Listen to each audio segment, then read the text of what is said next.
Olá, no vídeo de hoje vamos falar sobre fundos imobiliários, estratégia de fundos imobiliários de reinvestimento dos dividendos para ter ganho de capital no longo prazo, certo? Será que isso é uma estratégia rentável? Será que é mais rentável que o CDI? É mais rentável que a inflação? Isso que nós vamos descobrir. Sou Gustavo Machado, consultor de valores imobiliários e sócio fundador aqui da Musa Capital. Basicamente, do que se trata, né? Uma estratégia de fundos imobiliários com reinvestimento de dividendos. É você comprar, montar uma carteira de fundos imobiliários, como a gente já mostrou em outros vídeos aqui anteriormente, receber os dividendos desses fundos imobiliários e reinvestir esses dividendos naturalmente, naqueles fundos ali. Ou seja, existem duas formas de utilizar fundos imobiliários. Você pode ter para complementar a renda, receber os dividendos e utilizar esses dividendos. Por exemplo, você tem um salário de R$2.000 e recebe R$500.000 em dividendos e utiliza isso para complementar a sua renda.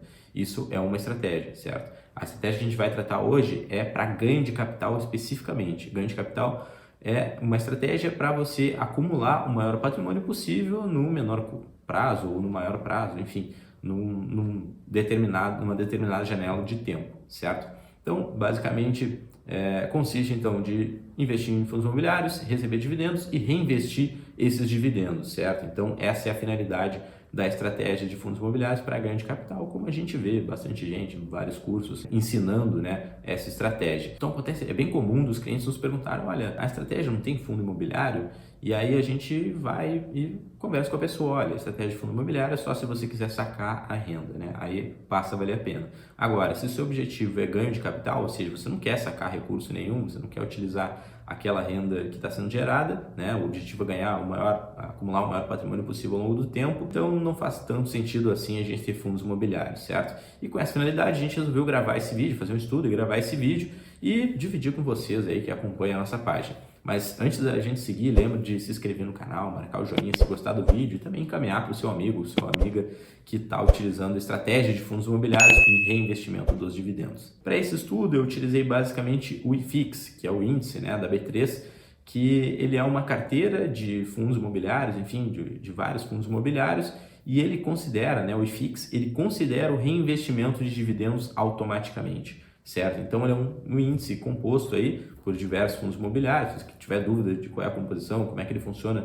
dá para acessar o site da B3, eu vou colocar aqui na tela para mostrar as definições dele, mas o IFIX ele representa a classe de ativos, basicamente. A gente utiliza ele para representar aquela classe de ativos. Então, basicamente, comparei o IFIX com o CDI e com o IPCA. E também vou fazer uma comparação com o título hipotético do mercado. Lembrando que isso aqui não é recomendação de investimentos, é um vídeo meramente informativo, educacional, de forma que você pense e repense talvez as suas estratégias de investimentos, e também, lógico, para os nossos clientes terem uma informação mais embasada, basicamente. Então, comparei IFIX, CDI e IPCA, certo? O que é mais rentável, tá ok? Os resultados dessa pesquisa são os seguintes. Eu peguei os dados do IFIX na B3, certo? Que é, enfim, a nossa bolsa brasileira e a nossa instituição que cuida dessas questões, desde janeiro de 2011, que é o primeiro dado que tem disponível lá na B3, certo? Então, de janeiro de 2011 a outubro de 2022, que é o mês corrente que a gente está aí, certo? Então, dados do IFIX, dados do CDI e dados do IPCA, certo? Então, como a gente pode ver no gráfico aqui, então essa linha azul mais clara ali, que é mais volátil, ela sobe e desce, é o IFIX, a linha pontilhada é o CDI e a linha tracejada é o IPCA, certo? Então, de janeiro de 2011 a setembro de 2022. Considerando, então, que a gente tivesse investido R$100.000, hipoteticamente, lá em janeiro de 2011, a gente teria acumulado aí, ao longo desses mais de 10 anos, investindo no CDI o montante de R$270.932,68.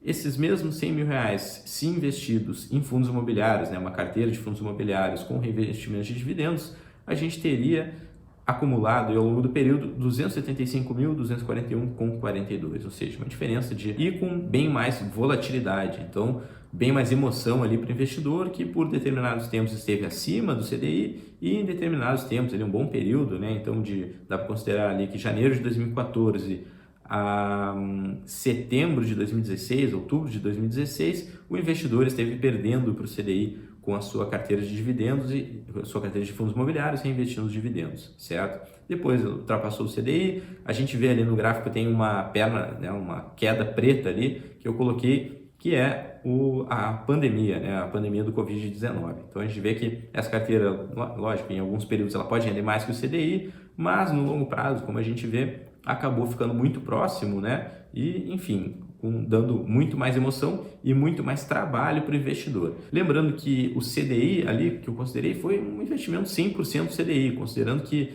em nenhum desses investimentos o investidor teria sacado, porque aí a gente teria que incorporar o imposto de renda nesse cálculo, mas o ganho de capital nos fundos imobiliários é um imposto de 20%, e o ganho, né, o imposto de renda sobre o investimento 100% CDI, no Tesouro Selic, no Fundo DI ou algo nesse sentido, tem uma alíquota, né, dependendo daquele prazo ali, um prazo superior a 2 anos, uma alíquota de 15%, ou seja, você vai ter uma diferença no imposto também, mas eu não quis considerar aqui, certo?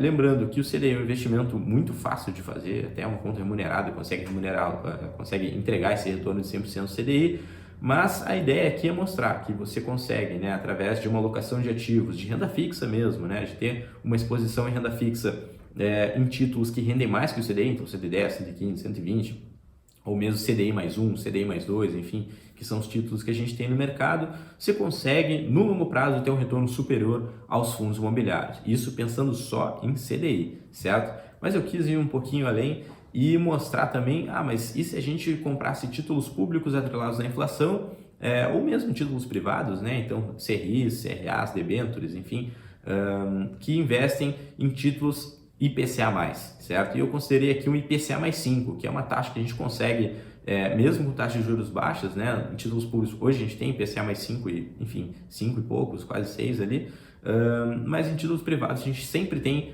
títulos superiores a IPCA mais 5, por exemplo, IPCA mais 5, IPCA mais 7, como a gente tem agora, IPCA mais 8, ou algo nesse sentido. Então, como que o investimento IPCA mais 5 teria rendido, né, ao longo desse mesmo período? E é aquela linha verde que a gente traçou ali. A gente vê que um retorno, né, um título público ou privado IPCA mais 5, ele teria rendido R$ 356.031,74 centavos. Ou seja, quase 100 mil a mais, né? Aproximadamente ali 80 mil reais a mais de diferença nesse período aí, de janeiro de 2011 a setembro, outubro ali de 2022, certo? Então é um título com risco baixo, porque se a gente considerar que estiver alocando em títulos públicos, né, o risco vai ser mais baixo. A gente pode montar uma carteira diversificada, né, de títulos privados mesmo, e seguir essa estratégia que vai acabar rendendo mais que uma estratégia de ganho de capital para fundos imobiliários, certo? Então, basicamente, essa é a ideia. Enfim, lógico que a gente consegue adquirir retornos superiores ao IPCA mais 5, a gente consegue adquirir retornos superiores ao CDI e também ao IFIX. A questão aqui é o risco que você assume investindo em fundos imobiliários é maior do que investindo na renda fixa. E o retorno, né, a compensação por esse risco nem sempre compensa. Na verdade, se a gente considerar esse estudo aqui, a gente vê que o risco não compensa, certo? Então, esse era o conteúdo do vídeo de hoje, espero que tenha ficado claro, né? E caso, se você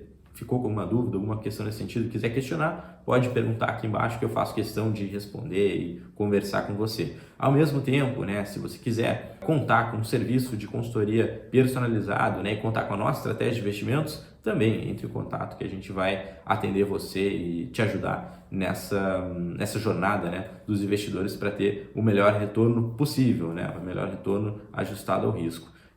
Então, esse vídeo é basicamente para mostrar, né, para as pessoas que nem sempre aquela estratégia lá de fundos imobiliários que o pessoal mostra nos vídeos e cursos e vende, faz diversas propagandas, nem sempre ela é tão rentável assim. Então, como sempre a gente fala nos vídeos, né, duvidem, né, de qualquer estratégia mega, ultra power que possa surgir aí, ou que, enfim, que venda para vocês, porque em fundos imobiliários você vai assumir risco e não vai ter mais retorno, ou tanto retorno, né, mais retorno do que, às vezes, o próprio CDI. Certo, pessoal? Então, qualquer dúvida pode mandar para a gente e até o próximo vídeo.